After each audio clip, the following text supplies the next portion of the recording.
Hi, I'm Ted Tinsman, and I'm coming to you from Springfield, Missouri, in the southwest portion of the state. Now remember that geography towards the end of our story.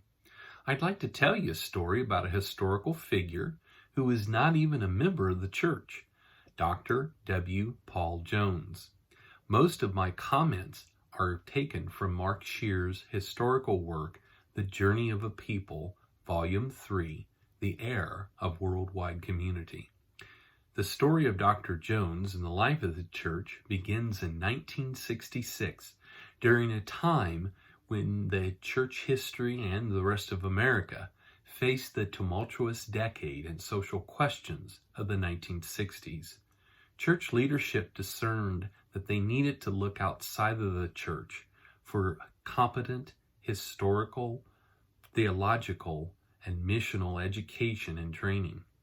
This led to the development of a series of joint council seminars provided by the Methodist-sponsored St. Paul School of Theology, or referred to as St. Paul. The first seminar started Monday, March 6, 1967 at 8:45 a.m. The session lasted the whole day, with church leaders and seminary scholars building trust. However, towards the end of the day, Dr. Jones would ask a pivotal question of then President Provost W. Wallace Smith.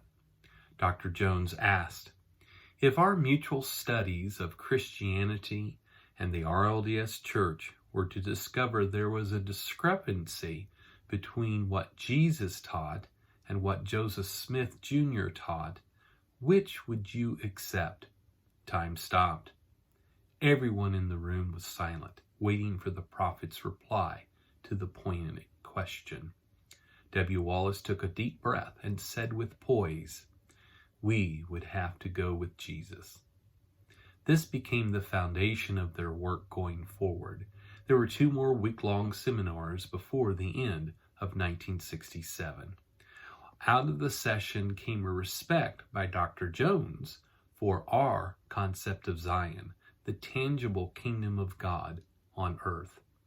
We do not see Dr. Jones, at least as recorded by Shear, until 1977, when he is again called upon to provide similar scholarly education to President-designate Wallace B. Smith.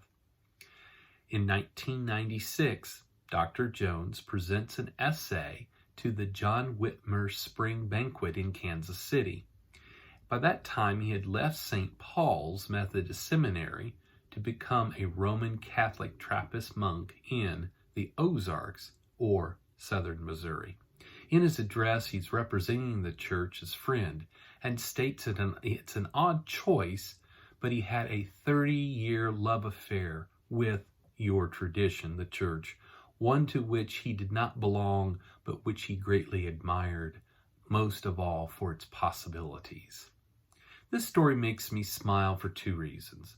One, it's always validating to hear the perspectives of someone outside of your own group or church that finds value in what you're doing.